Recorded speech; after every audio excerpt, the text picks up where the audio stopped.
ஏனைய மற்ற துறைகளை சார்ந்த மாவட்ட அலுவலர்களே,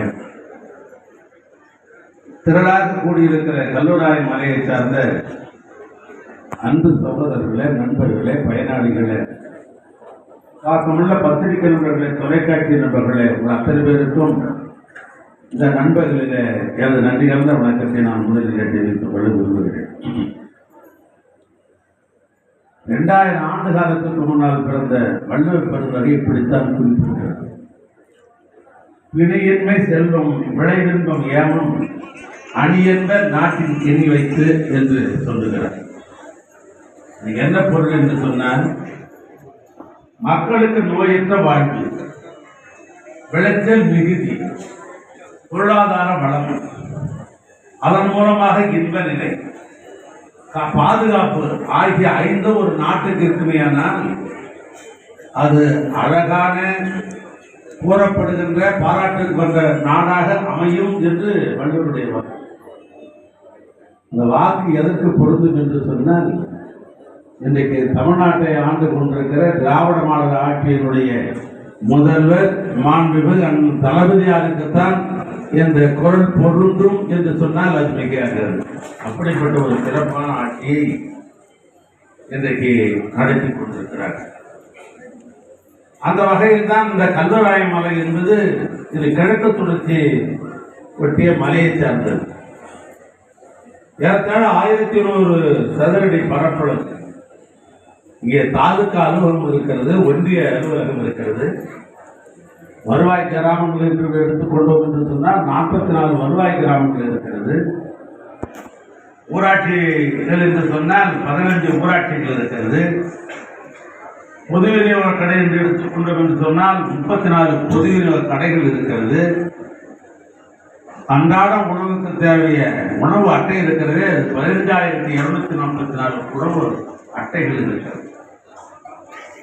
ஆக இத்தனையும் அமைந்திருப்பதுதான் இந்த கல்லூராய் மலை என்கிற இந்த பகுதியில் இருக்கிற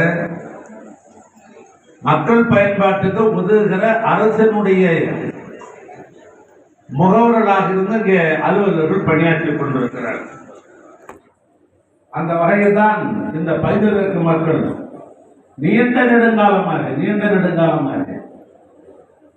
இங்க இந்த தொகுதியுடைய சட்டமன்ற உறுப்பினர் குறிப்பிட்டார்கள், ஒரு பகுதிக்கும் ஒரு பெயரிட்டு அவருக்கே ஒரு தேவைப்பாளிலே சட்டமன்றத்திலே பேசுவதை போல எந்தெந்த பகுதிக்கு இப்படி பெயர் உண்டு என்று பெயரையெல்லாம் அடையாளப்படுத்தினாரே.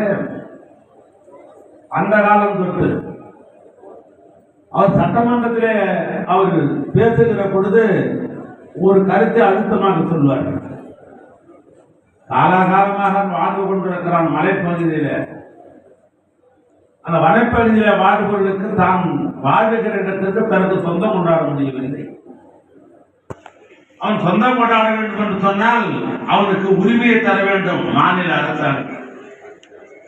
எப்பொழுது கொடுக்க போகிறீர்கள் என்று சட்டமன்றத்தில் அமைச்சர் பெருமைக்கெல்லாம் வைத்துக் கொண்டு கேள்வி கேட்டவர் தான் உங்களுடைய சட்டமன்ற உறுப்பினர் நம்முடைய உதயசூரி என்று சொன்னால் அது மிகையாக. அப்படி அவர் கேட்ட கேள்வியினுடைய அடிப்படையில் தான் கள்ளக்குறிச்சி மாவட்டம் எடுத்துக்கொண்ட பெரும் முயற்சி.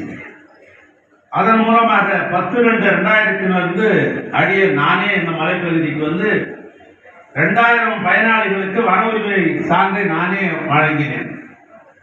வழங்கியதோடு மட்டுமல்ல, அதன் தொடர்ச்சியாகத்தான் இன்றைக்கு 550 பயனாளிகளுக்கு வன உரிமை வழங்குகிற ஒரு நிகழ்வு இன்றைக்கு நடைபெற்றுக் கொண்டிருக்கிறது. திராவிட மாடல் ஆட்சி பொறுப்பேற்ற 3 ஆண்டு காலத்தில் வருவாய்த்துறையின் மூலமாக 13,458 பயனாளிகளுக்கு முதியோர் உதவித்தொகை மற்றும் இதர உதவித்தொகைகளை வழங்குகிற நிகழ்ச்சி இந்த மலைப்பகுதியில் நடைபெற்றிருக்கிறது. கடந்த 3 ஆண்டுகளிலே முதலமைச்சருடைய உழவர் பாதுகாப்பு திட்டத்தின் கீழ் 244 பயனாளிகளுக்கு 63,86,970 மதிப்பீட்டில் வழங்கப்பட்டிருக்கிறது. இன்றைக்கு வருவாய்த்துறை மூலமாக 46 பயனாளிகளுக்கு வீட்டுமனை பட்டாக்களும், சமூக பாதுகாப்பு திட்டத்திலே 12 நபர்களுக்கும் உதவித்தொகை இங்கே வழங்கப்படுகிறது. பழங்குடியினர் நலத்துறை மூலமாக 100 நபர்களுக்கு கறவை மாடுகள் வழங்குகிற நிகழ்ச்சியும் இப்பொழுது